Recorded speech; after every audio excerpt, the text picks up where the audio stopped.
Et c'est parti pour les couleurs en CSS, sujet très important. Donc on y va, on va enlever juste tous les paragraphes ici. Ici on peut enlever une classe, on laisse juste txt1 comme ça, très bien. Et on va laisser juste txt1 ici. Alors il faut savoir que, oups, ça c'est quand vous cliquez à côté, ça va cacher en fait ce que vous avez codé. C'est bien quand vous avez des très grandes choses, notamment en JS, etc. Donc background ici c'est une propriété raccourcie, c'est-à-dire que les valeurs ici qu'on va lui passer, on peut lui en mettre plusieurs et ça correspond à plusieurs propriétés liées au background. Et ici, la couleur, ça correspond à background color. Vous allez voir que ça fait exactement la même chose. D'accord? Donc, background color, c'est-à-dire si je mets background à propriété raccourcie, je peux utiliser d'autres valeurs ici, fixed, etc. Et en fait, ça va être des valeurs d'autres propriétés, parce qu'il en existe pas mal avec background. Il existe donc background color par exemple, il existe background size, il existe background attachment, bref, on verra tout ça plus tard en détail, mais du coup c'est une propriété raccourcie. Donc là on va dire que vu qu'on parle que de la couleur, on va juste mettre background color comme ça. Nickel. Donc les différentes façons de déclarer des couleurs. On a les noms de couleurs comme ça de base, qui sont comprises par l'éditeur, mais qui sont aussi comprises par le navigateur. D'accord? Donc là on a utilisé cyan, on peut utiliser par exemple, je sais pas, violet, qu'on dit violet en anglais, tac.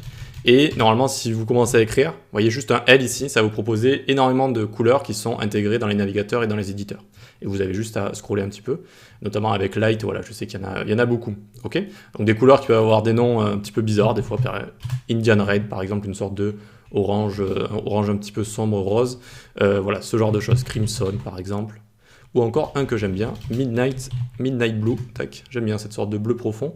Là, si vous mettez la couleur en blanc, F1, on va voir ce que c'est que l'hexadécimal juste après, ça ressort assez bien. Donc bref, c'est la première manière de déclarer des couleurs, c'est-à-dire en donnant leur nom directement en fait, tout simplement. Une seconde manière, ça va être d'utiliser le RGB, ça veut dire Red, Green, Blue, ça va être une fonction en CSS comme ça, et il va falloir lui renseigner les trois valeurs de rouge, de vert et de bleu. Imaginons ici, on peut lui renseigner 108, 124 et 228. Ça va de 0 à 225, et à chaque fois ça va être la dose, si vous voulez, de rouge, de vert et de bleu. Et vous voyez que là, ça nous a donné du bleu, un petit peu bleu clair, d'accord? Donc jamais personne ne retient les valeurs, hein, ça sert à rien de les retenir.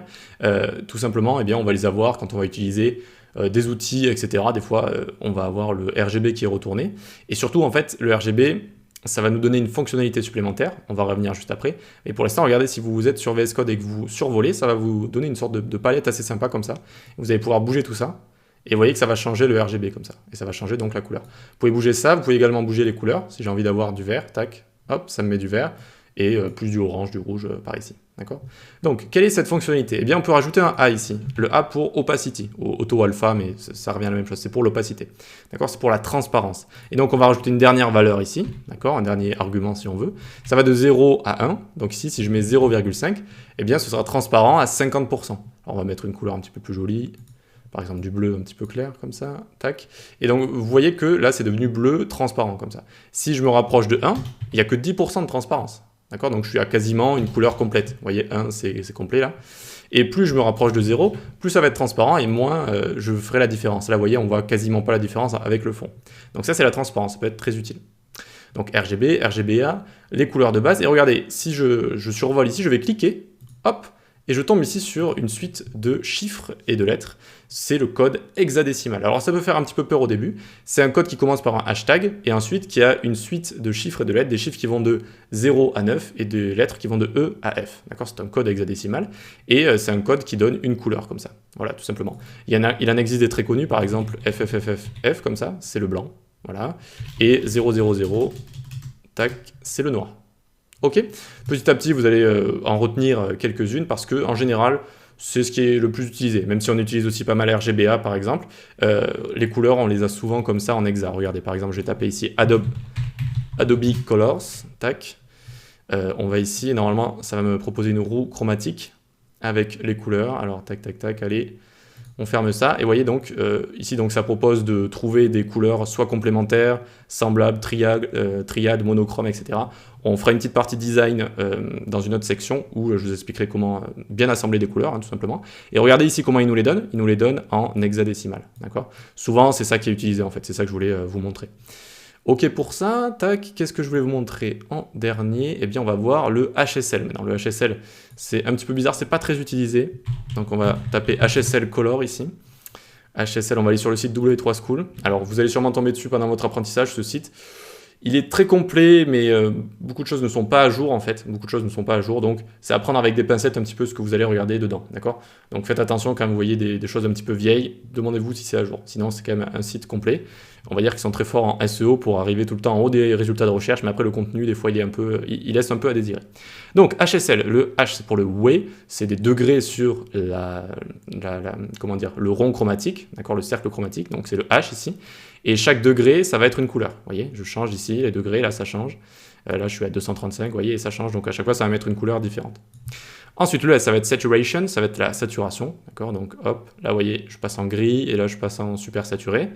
Très bien. Et ensuite, on va avoir le L, c'est la luminosité. Là, j'enlève la luminosité, et là, j'en rajoute. Voilà. Donc, on l'utilise pas trop parce que c'est pas très pratique. On n'arrive pas trop à penser comme ça avec des degrés sur une roue chromatique.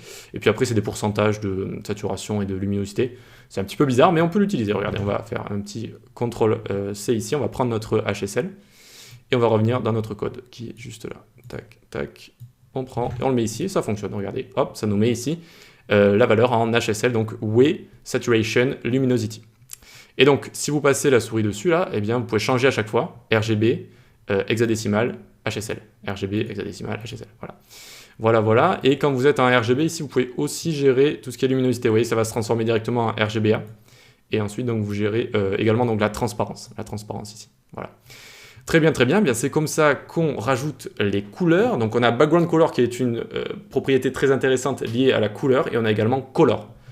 Color qui va être juste ici. Donc, Color très simple, qui donne une couleur au texte, d'accord? Ça donne une couleur au texte. Donc ici, si je mets red, ça va la transformer en rouge, et etc., etc. Si je lui mets maroon comme ça va mettre du marron. Ok, donc background color et color, les deux grandes propriétés qui sont liées aux couleurs, et surtout donc, ce qui est intéressant, c'est les façons d'intégrer des couleurs, soit par le nom, soit par un hexadécimal, soit par RGB ou RGBA si on veut mettre de la transparence, soit HSL. Allez, on peut passer à la suite. Posez-moi des questions si vous en avez, bien sûr.